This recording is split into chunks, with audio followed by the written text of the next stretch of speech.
Greetings of the day. Hi, I'm Vishwesh Kapoor, and today's video is going to be about communication skills.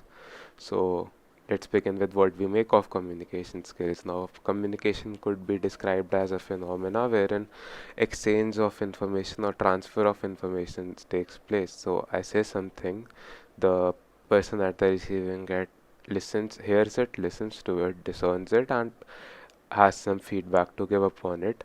The cycle gets completed. Now, this is what we make of communication. So, communication skills is nothing but someone who gains firm understanding of this concept would be said to be having good communication skills. Now, if we see it's actually through miscommunication that a lot of problems are caused. Miscommunication could lead to mental disorders. For example, if you don't seek clarity over things, you might get stressed or anxiety due to the unforeseen events that could probably happen, and could lead they as I just said, they could lead to stress or anxiety, and the stress and anxiety could in turn have physical effects such as higher blood pressure, which could further lead to coronary heart diseases and so on. A very basic example of miscommunication, which was known through a study, was there are four W's and one H that needs to be answered. The four W's are when, where, with whom, and the H is how. So what happens is, if you seek clarity in these five dimensions, if you have clear answers for these, most of the times the communication chain is completed, the loop is closed, and you are clear with what you are saying, and you have clarity with what the other person is trying to convey.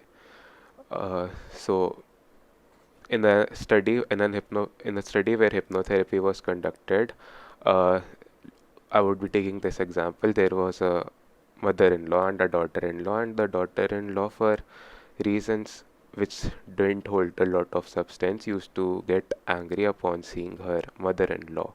So she came for counseling and therapy, and when she underwent hypnotherapy, it was known that it was an event which happened long time back, somewhere around her marriage, that her mother-in-law picked her silk sari up and kept it somewhere else, which caused a lot of confusion and her getting upset. Why is her stuff being picked up by her mother-in-law? She kept it somewhere, so she expected it to be there, and this causes confusion, and she was never able to tell this to her mother-in-law, which caused resentment in her, and in the long run, it became a matter of concern for her because she never got the opportunity to confront her mother-in-law in this. If the four W's and that one H would have been so clarity upon then and there, s- such this wouldn't have happened. So this is a one very good study which just lays emphasis on how important it is to have clarity on communication.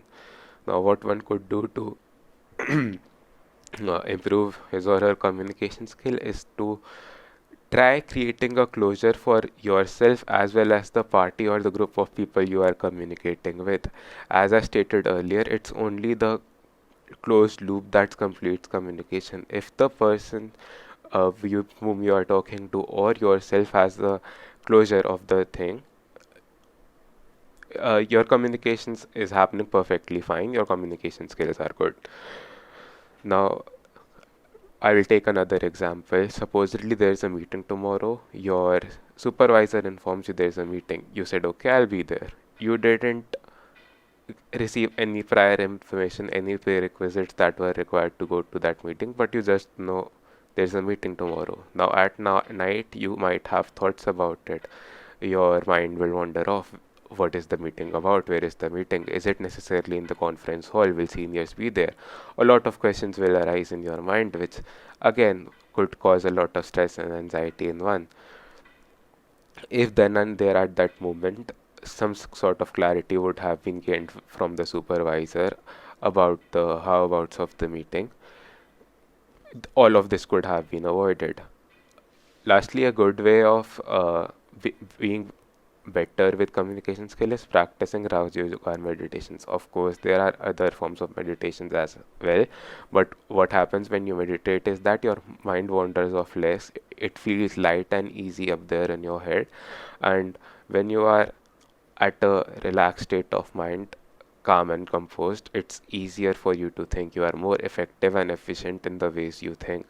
So that's how you could go about being a good communicator, and this would work serve you for the best interest of you as well as the party you are communicating with. Thank you.